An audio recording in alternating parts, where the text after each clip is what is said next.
حضرت ابوالدرداء رضی اللہ عنہ کہتے ہیں کہ میرے خلیل حضرت محمد صلی اللہ علیہ وآلہ وسلم نے مجھ کو نصیحت کرتے ہوئے فرمایا، یعنی 3 نصیحتیں فرمائی۔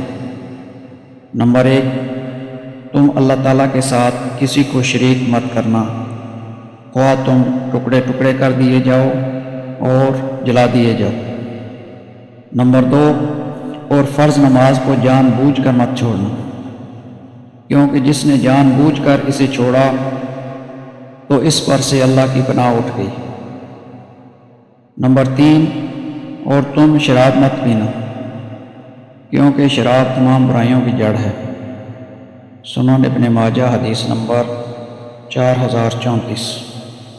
حضرت عبداللہ بن عمر رضی اللہ عنہ سے مروی ہے کہ ایک دن نبی کریم صلی اللہ علیہ وآلہ وسلم نے نماز کا ذکر کرتے ہوئے فرمایا، جو شخص نماز کی پابندی کرے گا تو یہ اس کے لیے قیامت کے دن روشنی، دلیل اور نجات کا سبب بن جائے گی، اور جو شخص نماز کی پابندی نہیں کرے گا تو وہ اس کے لیے روشنی، دلیل اور نجات کا سبب نہیں بنے گی، اور وہ شخص قیامت کے دن قارون، فرعون، حامان اور ابی بن خلف کے ساتھ ہوگا۔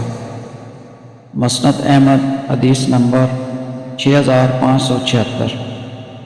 آئیے ان احادیث پر غور کریں اور انہیں اپنی زندگی کا حصہ بنائیں، نماز کی پابندی کریں اور قیامت کے دن کامیاب لوگوں میں شامل ہوں۔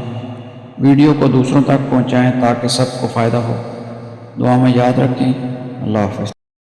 اللہ تعالی ہمیں دین کی صحیح سمجھ عطا فرمائے اور عمل کی توفیق دے، آمین۔ ومحمدا رسول الله ويقيني أدنو